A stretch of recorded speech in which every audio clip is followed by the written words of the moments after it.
Hi, what is money? Money, you know it as dollars and cents, naira, rand, green bucks, cheddars, whatever you call it, we all use it. You use money to buy things like the phone you're holding or maybe the computer you're using to watch this video. Money is something we all need and we work hard to earn it. Also, money is something that's widely accepted as payment for goods and services. But did you know that there's a different kind of money? Like commodity money, representative money, and fiat money. We'll cover all that later in this video. Before money, there's something they call battery. But for now, let's turn the clock back to a time before money. A time when instead of paying for goods and services with money, you paid for goods and services with, well, other goods and services. The act of exchange is called battery.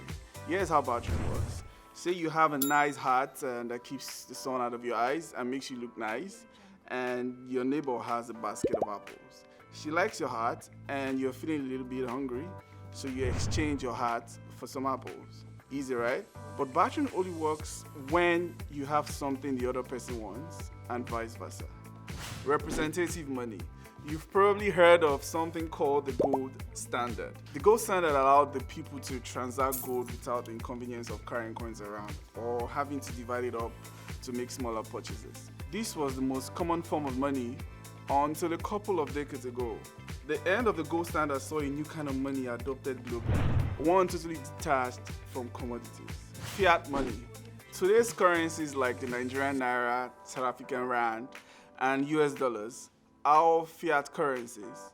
Unlike previous types of money, fiat currency has no element of scarcity. Depending on who you ask, this is either the greatest strength or the greatest weakness. Those who support fiat money system argue that the ability to increase the supply of money gives government more flexibility to manage the overall economy.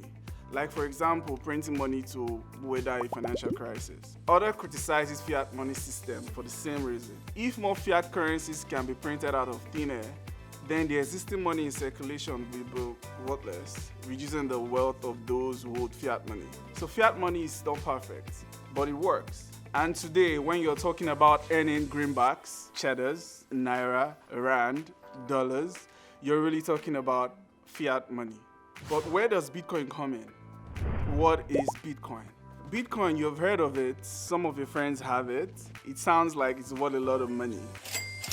And you sometimes hear about it when you watch the news, right? Well, what is Bitcoin? To put it simply, Bitcoin is a digital form of cash. You can use it to pay for things or send and receive it from people around the world. But unlike the cash in your wallet, you don't get Bitcoin from the bank. And there is no central bank or government that can just issue more Bitcoin. That's because the financial system in Bitcoin is run by thousands upon thousands of computers around the world. Anyone can send and receive and own Bitcoin without relying on a third party, like a bank, for example. You don't need an account to own a Bitcoin, and no one can even prevent you from using it, as long as you have an internet connection. But what makes Bitcoin so valuable? Bitcoin is decentralized, censorship resistant, secure, and borderless by design. The qualities makes it appealing when, for example, you need to send money around the world quickly and cheaply.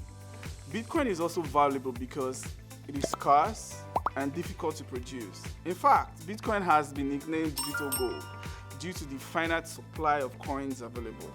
In order to produce new Bitcoins, you must go through a process called mining. It takes a lot of time and energy to mine Bitcoin. It's a bit like going to work when you can earn money in exchange for your time and energy. But instead, in order to mine Bitcoin, you put your computer to work on solving a complex cryptographic puzzle in exchange for a reward. New Bitcoins are still being created through the mining process, but there will only ever be 21 million coins in circulation, making Bitcoin a lot rarer than the cash in your wallet. These days, most people who want Bitcoin simply buy it from a cryptocurrency exchange like Binance. You can sign up for Binance accounts and buy Bitcoin in just a few minutes. Head over to binance.com/ng and get started today.